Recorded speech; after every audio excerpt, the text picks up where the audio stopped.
سب سے پہلی صفت الذین هم فی صلاتہم خاشعون، ایمان والے لوگ نماز ٹرخاتے نہیں ہیں بلکہ خشوع اور خضوع سے پڑھتے ہیں. آج سے عزم کرو نماز کو ٹرخانا نہیں ہے، نماز دھیان لگا کے پڑھنی ہے.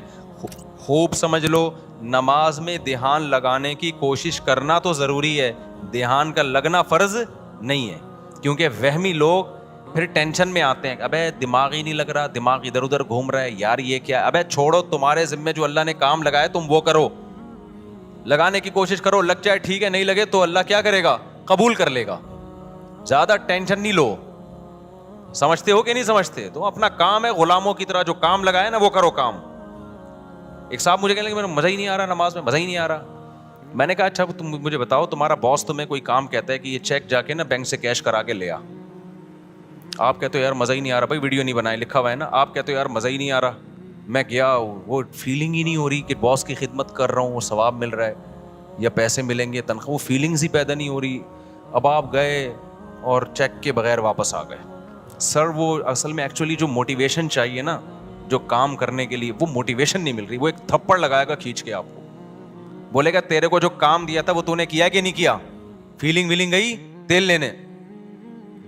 تو اسی طرح اللہ نے جو ہمارے ذمے کام لگایا ہے نا، وہ کام لگائے نماز پڑھو اور دل لگانے کی کوشش کرو. بس لگے نہ لگے یہ ہمارا مسئلہ نہیں ہے. کیونکہ لوگ چھوڑ دیتے ہیں، یار نماز میں کیا فائدہ، دل ہی نہیں لگ رہا، دماغ ادھر ادھر بٹتا ہے، تو یار ایسی نماز کا کیا فائدہ. ابے تیرے ذمے خدا نے نماز لگائی ہے، تجھے پڑھنا پڑے گی، اور نماز پڑھ، سلام پھیر، پتلی گلی سے نکل. اب تو فرض پورا کرنا ہے ہم نے ہر صورت میں. ان چکروں میں نہ پڑا کرو کہ دل لگ رہا ہے کہ نہیں لگ رہا. سمجھتے ہو؟ تو اللہ نے فرمایا جو خشوع پیدا کرتے ہیں وہ لوگ جو ہم عن اللغو معرضون. دوسری صفت ایمان والوں کی لغویات سے بچتے ہیں، فضول کاموں سے بولو بچتے ہیں. فضول کام اسے کہتے ہیں جس کا نہ دنیا میں کوئی فائدہ ہو اور نہ آخرت میں کوئی فائدہ. پب جی کھیل رہے ہیں آپ، نہ دنیا میں فائدہ نہ آخرت میں فائدہ. فٹ بال کھیل رہے ہیں، فائدہ ہے، آپ کی صحت کیا ہوگی؟ اچھی ہوگی. اسٹیمنا فٹ بال سے ایسا بنتا ہے کہ آدمی خود فٹ بال بن جاتا ہے تھوڑے دنوں میں. ادھر جا رہا ہے ادھر جا رہا ہے ادھر جا رہا ہے، ایسے ہو جاتا ہے.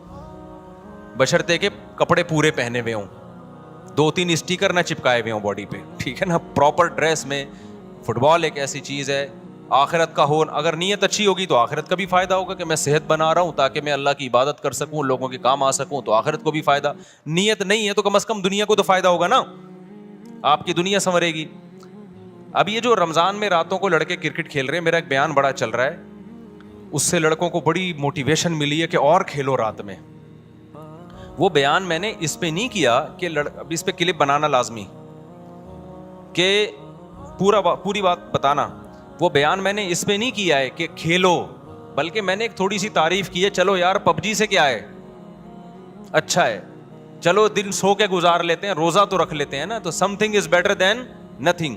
لیکن اصل جو کام ہے نا میرے بھائی رمضان میں، وہ کام ہے کوشش کریں رات کو تھوڑا سا وقت نکال کے تہجد پڑھ لیں اور اللہ سے دعائیں مانگ لیں. کرکٹ پورے سال کھیلا جا سکتا ہے. یہ جو چانس اللہ نے جو پیکج رمضان میں چل رہا ہے نا، تہجد، تراویح اور دعاؤں کا، یہ والا پیکج بعد میں نہیں ملے گا. تہجد تو پڑھ سکتے ہیں بعد میں بھی، وہ فضیلت نہیں ہوگی جو رمضان میں ہوتی ہے. دعائیں بعد میں بھی قبول ہوتی ہیں، وہ اس طرح نہیں جیسی رمضان میں قبول ہوتی ہیں. تو اس لیے جو نوجوان لڑکے ساری رات کرکٹ کھیل رہے ہیں، بھائی کھیل لیں لیکن تھوڑا سا ٹائم اللہ کے لیے بھی بولو نکال لیں. دوسری بات یہ کہ کوئی بھی کھیل اس طرح سے کھیلنا کہ اہل محلہ کو تکلیف ہو. تکلیف دینا تو کسی صورت میں جائز نہیں. بعض اہل محلہ کی طرف سے شکایتیں آئی ہیں، کراچی میں دور دور سے لوگوں کے میسج آئے کہ آپ نے کرکٹ کھیلنے کے اور فضائل رمضان میں بیان کر دیے، ہمارا ناک میں دم کر کے رکھا ہوئے لڑکوں نے، ہمیں سونے نہیں دیتے، ہم جب سوتے ہیں تو وہ چیخو پکار کی آواز، ہماری نیند غائب. تو میں نے کہا یہ تو پولیس کنٹرول کرے گی، بھائی تھانے میں رپورٹ کرو، اس کا میرے بیان سے کوئی تعلق. میں نے تو ایک جرنلی ایک نارملی بات بیان کی ہے، یہ تو مینجمنٹ کا کام ہوتا ہے نا.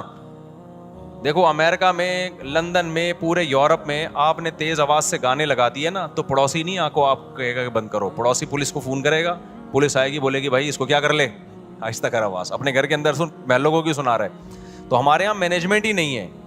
جب مینجمنٹ ہی نہیں ہے تو پھر جو کرے تو پھر مجھے کہہ رہے ہیں کہ میں بند کراؤں. تو وہ اس لیے اصل کام یہی ہے کہ والذین هم عن اللغو معرضون، ایمان والوں کی علامت یہ ہے کہ وہ ایسے کاموں سے جس کا نہ دین کا کوئی فائدہ نہ دنیا کا کوئی فائدہ اس سے ایوائڈ کرتے ہیں, اس سے اجتناب کرتے ہیں. تو آج سے دیکھیں سارا دن آپ کون کون سے ایسے کام کر رہے ہیں جو فالتو کے کام ہیں, جن کا کوئی فائدہ بولو نہیں. ان کاموں کو اپنی فہرست سے نکالیں. سمجھتے ہو کہ نہیں سمجھتے؟ والذین هم للزکاة فاعلون, زکوٰۃ دیتے ہیں. والذین هم لفروجہم حافظون, اپنی شرمگاہوں کی حفاظت کرتے ہیں. الا علی ازواجہم, سوائے اپنی بیویوں کے. یہ بار بار میں مضمون بیان کرتا ہوں. اہل جنت کی علامت کیا ہے کہ بیوی کے علاوہ اس کے پاس کوئی راستہ نہیں ہے, نہ ہینڈ پریکٹس کا راستہ ہے. اللہ ڈاکٹر ذاکر نائک کو دنیا اور آخرت کی بھلائیاں دے, ہمارے لیے قابل احترام ہے, لیکن انہوں نے جو ہینڈ پریکٹس والا مسئلہ بیان کیا وہ بالکل غلط ہے. اسلام کہتے ہیں مسائل مفتیان کرام کا کام ہے. انہوں نے کہہ دیا کہ مجبوری میں جائز ہے, کہیں بھی جائز ہونے کی ہمارے پاس کوئی شرعی دلیل موجود نہیں ہے. قرآن نے صاف طور پہ منع کیا ہے. ڈاکٹر لوگ عام طور پر اس کو پروموٹ کر رہے ہوتے ہیں. ڈاکٹر ذاکر نائک بھی چونکہ میڈیکل سائنس کے ڈاکٹر ہیں نا, تو ڈاکٹر لوگ کہتے ہیں یار اسٹریس ختم کرنے کے لیے. بھائی دنیا میں صرف اسٹریس ہی کوئی مسئلہ نہیں ہے. اسٹریس آپ شریعت کی حدود میں رہ کے تو ختم کر سکتے ہیں. شریعت کی حدود ٹوٹ رہی ہیں تو پھر اسٹریس نعمت ہے اللہ کے لیے. دیکھو روزے میں بھی اسٹریس ہوتی ہے نا, دل تڑپتا ہے, منہ میں بدبو بھی پیدا ہو جاتی ہے بہت زیادہ خالی پیٹ رہنے سے. لیکن نبی نے کیا فرمایا؟ وَلَخَلُوفُ فَمِ الصَّائِمِ أَحَبُّ إِلَى اللَّهِ مِنَ الْمِسْكِ. اللہ کو بدبو سے کتنی نفرت ہے, لیکن روزے دار کی منہ کی بدبو اللہ کو مشک و عنبر سے زیادہ محبوب ہے. اللہ کو میلا کچیلا رہنا پسند ہے یا صاف ستھرا؟ بتاؤ. میڈیکل سائنس بھی کہتی ہے بھائی نیٹ کلین ہونا چاہیے بندہ. اللہ میاں بھی یہ کہتے ہیں, تبھی مسواک کا حکم دیا, نہانے کا حکم دیا, خوشبو کا حکم دیا, صاف کپڑے پہنے, پاک کپڑوں. لیکن جب ہم حج کرنے جاتے ہیں تو اللہ کو میلا کچیلا حاجی زیادہ پسند ہے. اب ڈاکٹر تو وہاں بھی کہے گا یار یہ میل کچیلا ایکچولی جرمس ایکچولی. بھائی اللہ کے لیے اب میلا کچیلا کیا ہے؟ پراگندہ بال, لمبا سفر, لمبا احرام. تبھی تو حج قران سب سے افضل ہے.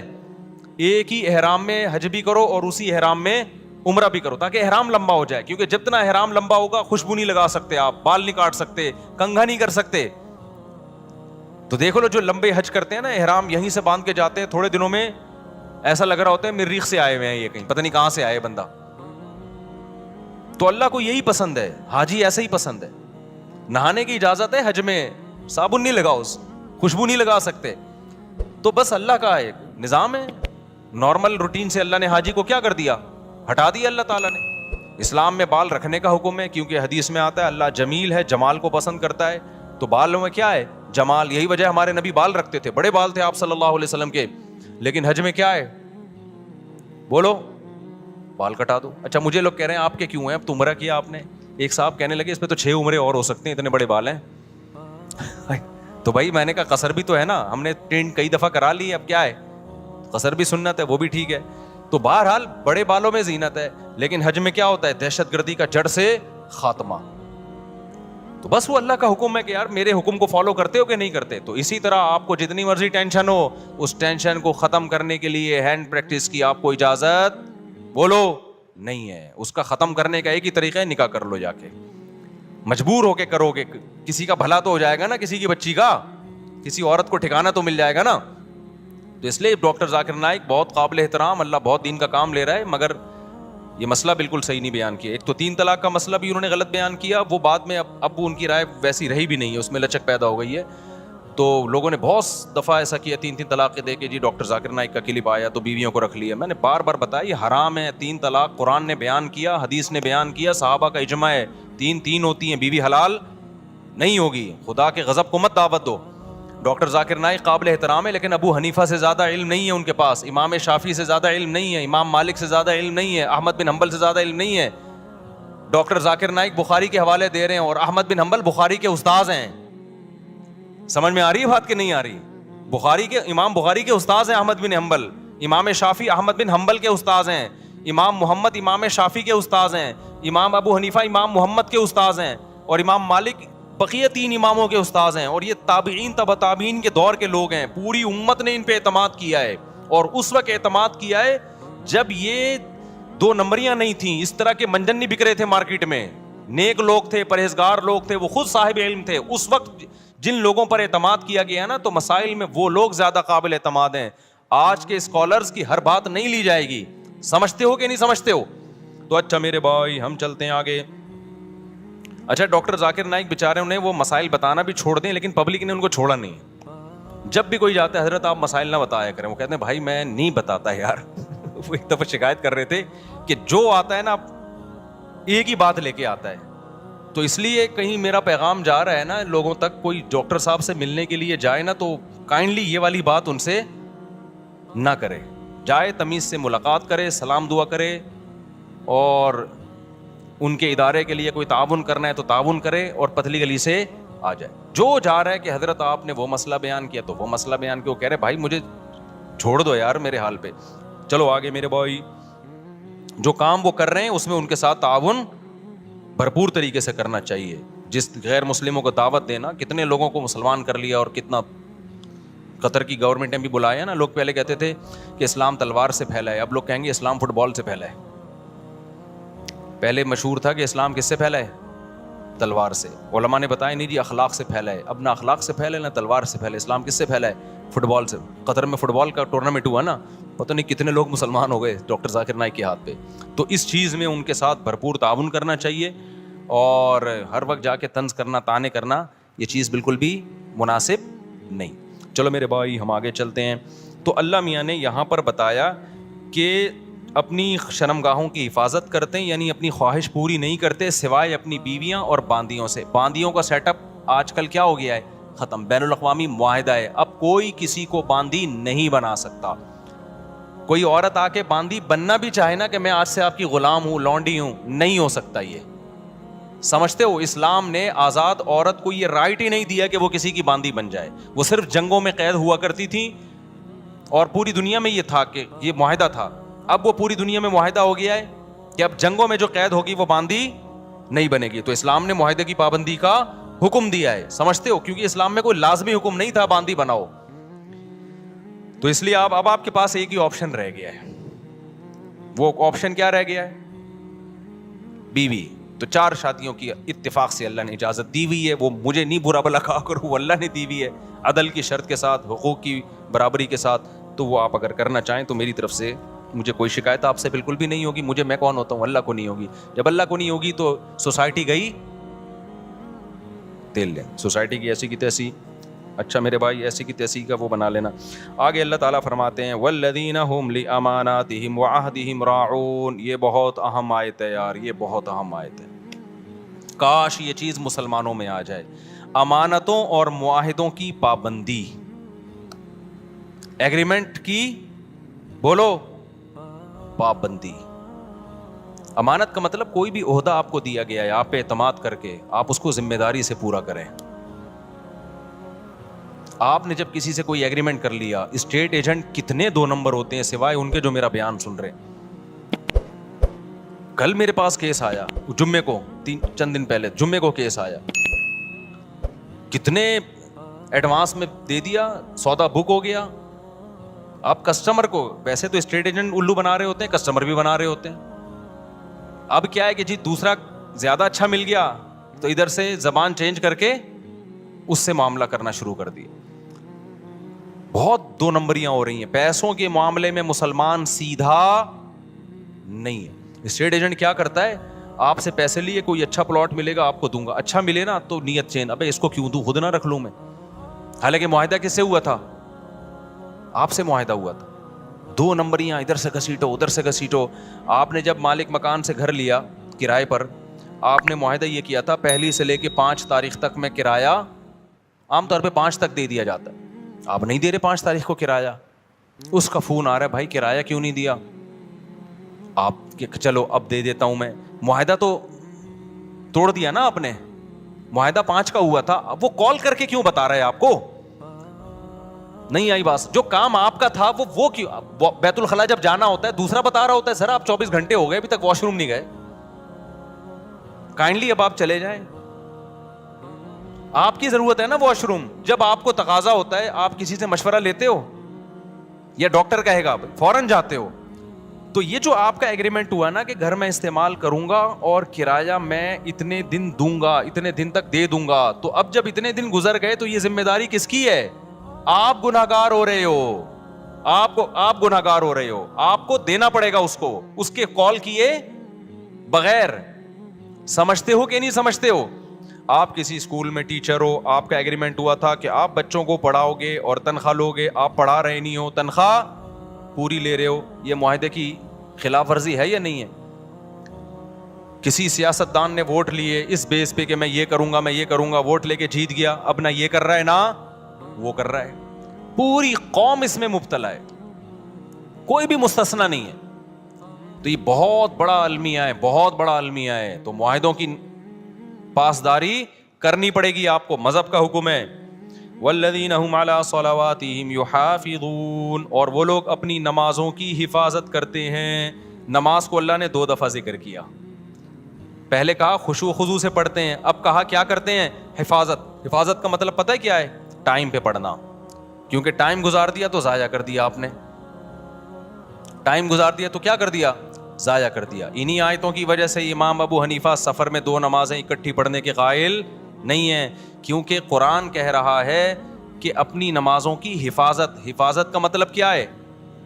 ایک صاحب نے کہا کہ قرآن نے کہا حفاظت کرتے ہیں, قرآن نے کہا ہر نماز کا ایک وقت مقرر ہے. قرآن میں ہے نا ان الصلاۃ کانت علی المؤمنین کتابا موقوتا, اور یہ سفر کے بارے میں نازل ہوئی ہے کہ ہر نماز کا ایک ٹائم متعین ہے. انہوں نے کہا جب قرآن میں آتا ہے ہر نماز کا ایک ٹائم متعین ہے, تو ہمیں حدیث سے پتہ چلتا ہے کہ سفر میں 2 نمازوں کا ایک ہی ٹائم ہے, حالانکہ ایسا ہے نہیں. حدیث جبریل سے پتہ چلتا ہے کہ ہر نماز کا ٹائم کیا ہے؟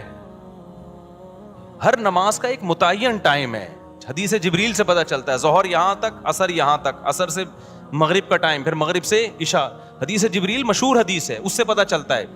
اور جو سفر میں آتا ہے نا حدیث میں 2 نمازیں اکٹھی پڑھی ہیں, اکثر لوگ ہم پہ طنز کرتے ہیں کہ جب نبی نے فرمایا 2 نمازیں اکٹھی پڑھی ہیں تو آپ کیوں نہیں پڑھتے؟ بھائی بخاری مسلم کی حدیث ہے کہ نبی نے بغیر سفر کے بھی 2 نمازیں اکٹھی پڑھی ہیں, تو جو اس کا مطلب ہے وہ اس کا بھی وہی مطلب ہے, ان حدیثوں کا بھی. اور اس کا مطلب کیا ہے؟ علامہ شوکانی جو ہے غیر مقلد عالم تھے, انہوں نے لکھا ہے کہ اس کا مطلب ہے 2 نمازیں اکٹھی ایسے پڑھی ہے کہ ہر نماز اپنے وقت پہ پڑھی ہے. ایک کو مؤخر کیا ظہر کو, اور جب ظہر کا وقت ختم ہوا تو فوراً عصر پڑھ لی, یعنی عصر اپنے وقت پہ پڑھی, ظہر اپنے وقت پہ پڑھی. تو جو مطلب اس حدیث کا ہے نا جس میں آتا ہے نبی نے بغیر کسی عذر بارش کے 2 نمازیں اکٹھی پڑھی ہیں, ہم کہتے ہیں یہی سفر کا بھی یہی مطلب ہے. اس سے تمام قرآن اور تمام احادیث میں کیا ہو جاتا ہے؟ تطبیق ہو جاتی ہے آرام سے, سوائے حج کے. حج تو خلاف قیاس ہے.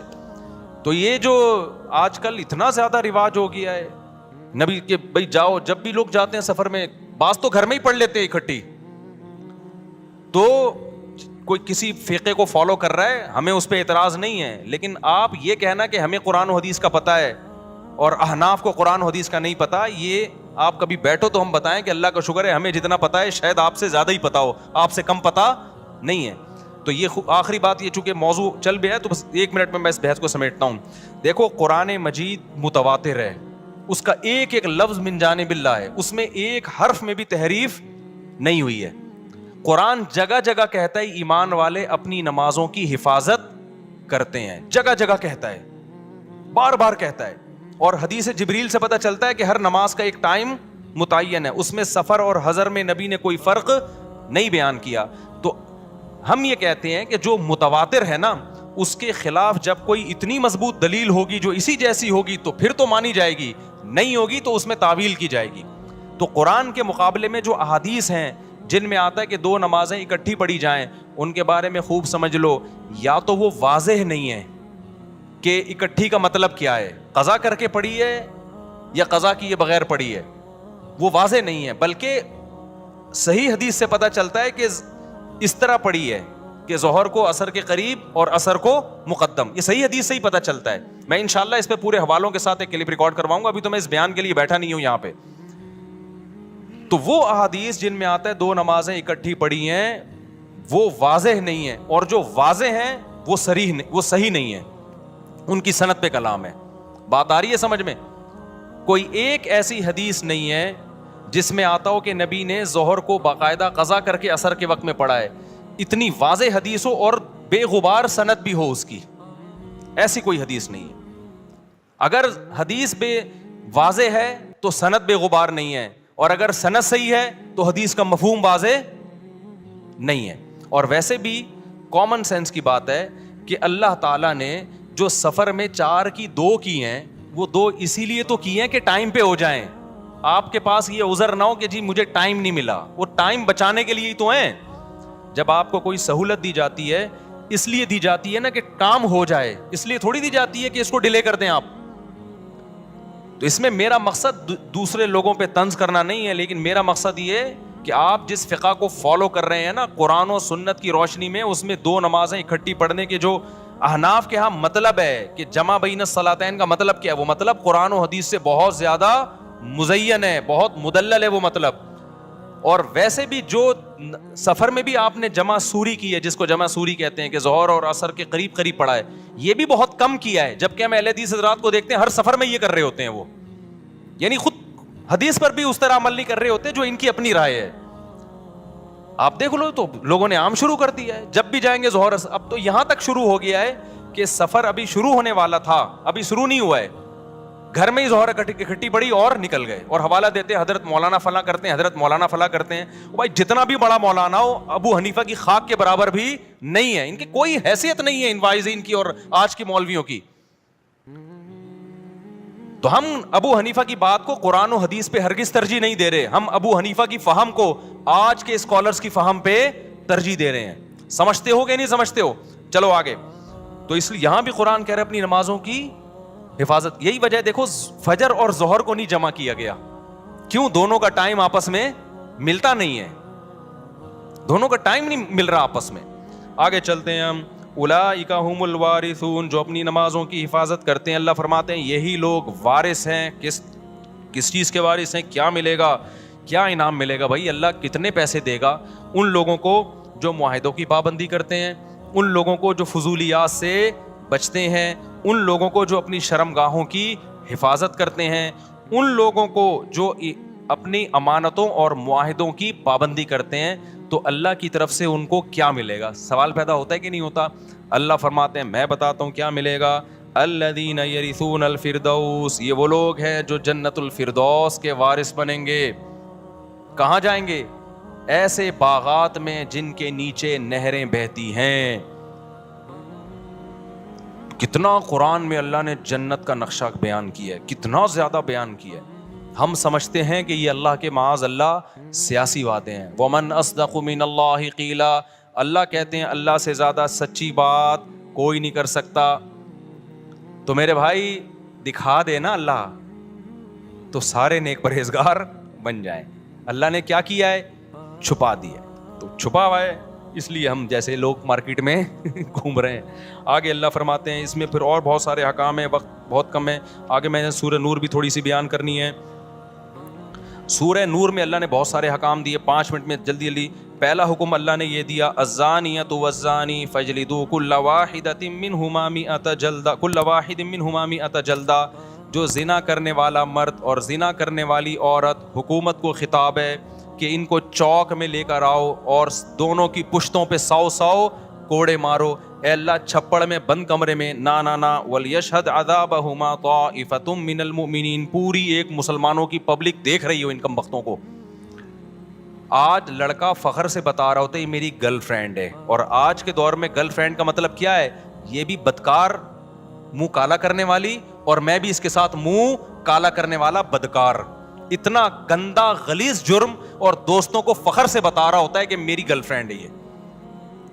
جب بھی کوئی آپ کے سامنے دیکھو, نہی علی المنکر اپنی استطاعت کے بقدر فرض ہے. میں یہ نہیں کہہ رہا جو زنا کر رہے ہیں آپ کوڑے مارنا شروع کر دو, اس کی آپ کو اتھارٹی نہیں ہے, لیکن اتنا آپ کا فرض بنتا ہے جب کوئی دوست بتایا کرے نا میری گرل فرینڈ ہے, بول کام تو بھنگیوں اور چماروں والے کر رہا ہے, شکل سے شریف لگتا ہے, کام کیا کر رہا ہے؟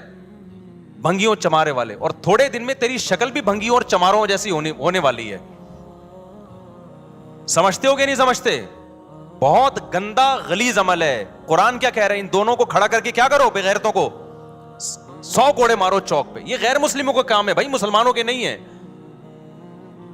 یہ بولو یار تیری بھابھی کا فون آیا ہے, میری وائف کا فون آیا ہے, مجھے اپنی بیوی سے, جب کوئی مجھے بتاتا ہے نا مجھے اپنی بیوی سے محبت ہے, اللہ کی قسم خوشی ہوتی ہے. ایک خاندانی آدمی ہے, دعوت پہ جاتا ہے اپنی بیوی کو لے کے, خدا کی قسم خوشی ہوتی ہے. بندہ کیا ہے؟ خاندانی ہے, عزت دار آدمی یہی کرتا ہے نا. تو یہ گرل فرینڈ بوائے فرینڈ بھنگی اور چماروں کے کام ہے. اللہ کو اتنا غضب ہے. اور یہ تو اللہ نے غیر شادی شدہ کے بارے میں کہا. شادی شدہ کے بارے میں حدیث متواتر ہے کہ ان کو تو زمین میں گاڑ کے کیا کیا ہے نبی نے, پتھر مارے. حالانکہ نبی سے زیادہ رحم دل کوئی بھی نہیں ہے. اتنا غضب, اللہ کا حکم. نبی بھی رحم دل ہیں, نبی تو نہیں چاہتے تھے اس طرح کریں, لیکن حکم کس کا ہے بھئی, اللہ کا. اب میرے پاس آپشن نہیں ہے. زمین میں گاڑ کے پتھر مارے گئے, پتھروں سے زندہ. ایسا نہیں ہوتا کہ زانی مرد اور زانی عورت کو بے ہوشی کا انجیکشن لگا کے رجم کیا جائے گا. نا نا نا نا, جو شادی شدہ یہ زنا کر رہا ہے اس کو تو اس طرح سے مارنے کا حکم ہے. اتنا غلیظ, اتنا پلید عمل ہے یہ اسلام کی نظر میں. تو جو غیر مسلم کر رہے ہیں, انگریز کر رہے ہیں, وہ نہیں مانتے آخرت کو, ان کو کرنے دو. یا فیس بک پہ دینا شروع کر دو بھنگی چمار. میں آپ لوگ کے لیے, جو آپ میں سے یہ کر رہا ہے اس کے لیے لفظ استعمال کر رہا ہوں. تو اس لیے اگر کسی سے یہ جرم ہو گیا ہے بھائی, پہلی فرصت میں کیا کرے وہ, توبہ کرے. یہ اس کے قریب بھی نہیں جانا اس گندے عمل کے. تو آگے اللہ تعالیٰ فرماتے ہیں کہ جو اپنی بیویوں پہ تہمت لگاتے ہیں ان کے لیے بھی اللہ نے, کچھ لوگ شکی مزاج ہوتے ہیں, بلا وجہ عورت پہ تہمت لگا رہے ہوتے ہیں, اس کے لیے پورا لعان کی آیتیں نازل ہوئی. وقت کم ہے, پھر کبھی ڈیٹیل بتائیں گے. پھر حضرت عائشہ رضی اللہ تعالی عنہا پر منافقین نے جھوٹی تہمت لگائی تھی. اللہ نے امی عائشہ کی پاک دامنی آسمان سے نازل کی کہ یہ پاک دامن ہے. اسی وجہ سے جو حضرت عائشہ رضی اللہ تعالی عنہا, دیکھو حضرت عائشہ کا ایسا مقام ہے, صحابی نے پوچھا یا رسول اللہ سب سے زیادہ محبوب آپ کو کون ہے؟ آپ نے فرمایا عائشہ. کیا فرمایا؟ حالانکہ ان صحابی کا مقصد تھا مردوں میں, ان کا مقصد کیا تھا, مردوں.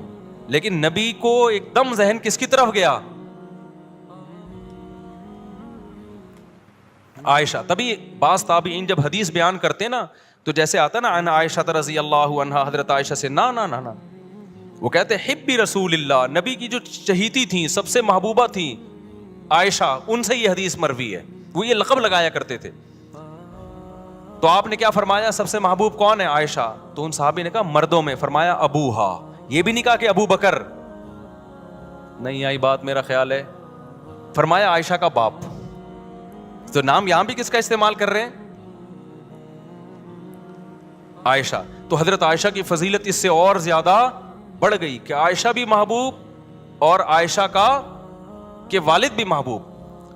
تو اس لیے اللہ نے آسمان سے آپ کے لیے آپ کی پاک دامنی کو نازل کیا. اسی وجہ سے جو شخص بھی حضرت عائشہ رضی اللہ تعالی عنہا کو معاذ اللہ فاسقہ سمجھتا ہے, ان آیتوں کی روشنی میں وہ اسلام سے خارج. لوگ ہمیں کہتے ہیں, یہ مفتی لوگ لوگوں کو دائرہ اسلام سے نکالتے رہتے ہیں, کفر کے فتوے دیتے رہتے ہیں. بھائی ہم کسی کو دائرہ اسلام سے نہیں نکالتے, نام اس کے ٹھیکیدار ہیں. جو نکل گیا ہے اس کے بارے میں بتاتے ہیں کہ یہ مارکیٹ سے کیا ہو گیا, اسلام کی مارکیٹ سے شارٹ نکالنا تو اللہ کا کام ہے بھائی, بتانا مولویوں کا کام ہے یا نہیں ہے. تو اتنا بھی براڈ مائنڈیڈ نہیں بنو کہ دائرہ اتنا بڑا ہو جائے کہ کوئی اس میں رہے نہیں. اب کوئی بتوں کی عبادت کر رہا ہے تو دائرہ اسلام میں کہوں یہ مسلمان ہے تو اللہ مجھ سے پوچھے گا کہاں سے آ گیا مسلمان بھائی جو بتوں کی عبادت کر رہا ہے. تو اتنے براڈ مائنڈیڈ نہیں بنو, نہ اتنے میٹھے بنو کہ لوگ کھانا شروع کر دیں, نہ اتنے کڑوے بنو کہ لوگ تھوکنا شروع کر دیں. بیلنس ہونا چاہیے. تو دائرہ اسلام سے جو نکلے گا تو وہ مارکیٹ سے خود ہی نکلا ہے, ہم نے تھوڑی نکالا ہے. ہم بتائیں گے بھائی یہ نہیں ہے. کائنڈلی ادھر اس سے آپ کیا کریں, اوائڈ کریں.